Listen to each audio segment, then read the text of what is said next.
Hello my dears, today is my first vlog since July last year. I was quite blown away at the fact that I haven't actually done a vlog since then, so apologies for the subscribers who've been with me since the start of my transition, and also those who have kind of been wanting an update and haven't really had one. Really sorry about that. I feel really bad about it, but my life's been pretty hectic. So where to start? Okay, you probably recognise some new surroundings. I was living in Bournemouth. I'm now living in Derbyshire in the High Peaks. In the UK, really pretty part of the UK. I opened my bedroom window and now I see a field with sheep in it. So my life has changed quite dramatically. Also, I'm no longer with the partner I was with. Whilst I was a bit sad about that at the beginning, I knew it's for the right reasons, and I also my life has moved on in so many different ways that it was the right decision ultimately to leave that relationship. Yeah, so where to begin? Tomorrow is a really special day for me, for those of you who've been following my transition, because it's 2 years since I had my surgery. I've written a blog on my website, Transcending with DLC, that's kind of linked to this page. You can have a look if you want. But I just talked a little bit about what I've learned since then within my transition in life generally. As any of you know who've been through this surgery or who are contemplating this surgical process, it's really difficult. There's a lot of pain involved, a hell of a lot of pain. One of the most difficult experiences I've ever had in my life, I'm not going to lie, but also ultimately one of the most rewarding. I think that if I could go back and look at everything that I've done in the past in terms of my surgical transition and everything else, and if I had to make the decision again, I absolutely would. Don't regret it for 1 second. The recovery was difficult, I'm not going to lie. The first 2 to 3 weeks especially, certainly because of the amount of dilations I was having to do, the pain I was in was phenomenal, absolutely phenomenal. As I've said previously in my blogs, you know, you can't actually have opiates when you're recovering surgically because of the damage it can do to your neo vagina if you get constipated. So just having to have paracetamol and ibuprofen. I laugh about it now, but Christ on a bike. The pain was absolutely incredible. Kind of surprised myself really that I actually got through all of that pain. But you know, the pain of having to have tissues reconnecting and stuff doesn't really happen so much now, but it happened frequently then. And I likened it at the time. It was like someone with a pair of pliers that had an electric shock going through it, actually pulling on your flesh and twisting it at the same time. I mean, oh my word. It was actually really bad. Sorry, the camera's a bit jiggly because I'm on my mobile at the moment because my MacBook's charging up. So yeah, really difficult first few weeks, and then, you know, after that I was like, I had to get used to being a female all over again. And I know that sounds really weird because I lived my life as a female for 4 years prior to that, but the fact that something that I had was gone meant that there was a phenomenal shift, both spiritually and mentally, that meant that there was certainly a sense of vulnerability that I never had felt before, just because something was no longer there. Therefore, I felt I was more at risk than I was before. I know that's a weird thing to say, but you know, if I don't speak truthfully about this, then what's the point in sharing this journey if you're not going to be truthful about it? So I did feel vulnerable for a long time. Not so much now, but still feel more vulnerable than I used to, you know, pre-transition and pre-surgery as well. It's something I'm going to deal with, and certainly I don't have the anxiety that I used to have socially that I did then. I don't think I expected to have any of that whatsoever, so that was a bit of a shock.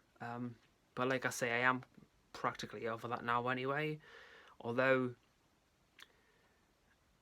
as a female, I certainly don't necessarily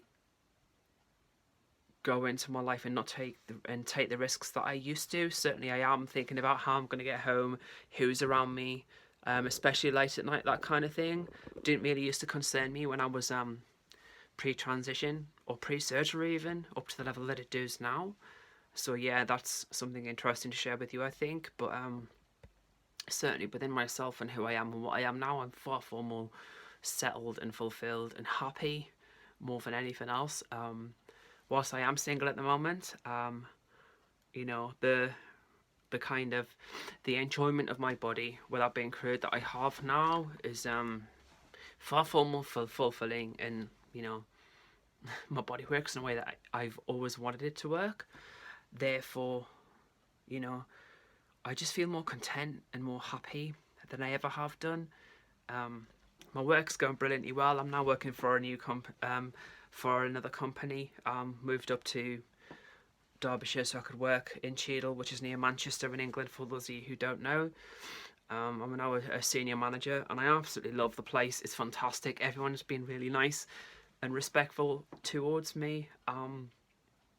Really weird because, you know, I didn't go in and say, hi, I'm Debbie, I'm trans. There was an article in a national magazine about me that's around insurance, and the CEO of the company, Sam, phenomenal lady, and I look up to her so much, and she's helped me so much since I've moved up here as well, both personally and professionally.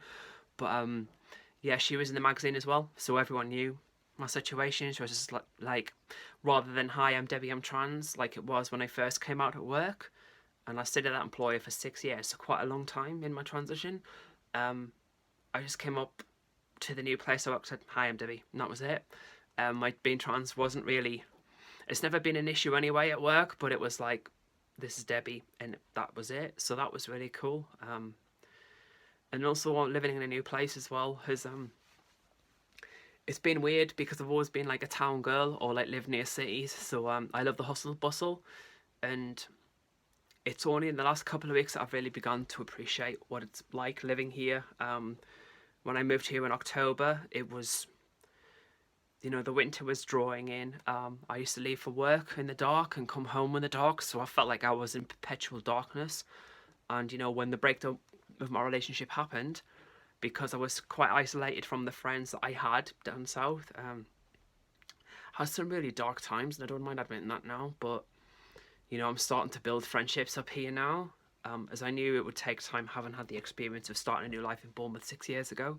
So rather than be as downtrodden as I was then, I recognised that it was just a part of the process, and I would, you know, it would be okay eventually. I've also started running recently as well. It's really, really helped, both with my serotonin levels, I guess, but also it just makes me feel better. You know, I've lost nearly a stone in the last couple of weeks just by starting running again and eating a bit more sensibly, so that's been really awesome. But yeah, other than that, I might not say it, but I'm actually really happy, more contented and calm than I ever have done, probably in about 4 or 5 years. You know, apart from the personal and professional goals that I have, and you know, I kind of feel like I've transitioned to a degree. I know that the kind of the urgency that I had in my life in terms of wanting to transition and stuff has gone now. So, you know, because I'm over that, now it's just a question of maintaining, you know, what I have, and therefore I'm more at peace than that. Certainly, I think what's helped me though is I wasn't one of these trans people who were so focused on the transition that they forgot to build a life around. Because after the transition, if you don't build a life for yourself, then you're going to be, I think, lost to a degree. So I was lucky enough not to be so focused on my transition that was the be all and end all. I just feel so lucky and blessed and happy. So I'm going to sign off now because my arm's killing me because I'm holding this camera telescopic thingy. Technical term that is. So yeah, everyone, thanks for watching. Thanks for everyone who's watched all of my videos so far. If you think it'll help someone, keep sharing this stuff. I only write my blogs now to inspire others to live their truth. It's not really to try and help people to come to terms with being transgender. I think there's a plethora of information and support out there that wasn't there even 6 years ago when I started my transition. I was looking to start it and live my truth, but you know, ultimately guys, if you want something in this life, you've got to be prepared to take the plunge and do it. You know, this is your life, you only get one shot, and irrespective of what anyone else thinks about you, you're the person who's going to be on your deathbed wishing that you'd made the choices that you had made, or you hadn't made, wishing that you'd taken the risks that you haven't taken, and having the regrets that you didn't. So take care of yourself, be yourself, no one else, and I will try and blog more regularly. So speak to you guys soon. Take care.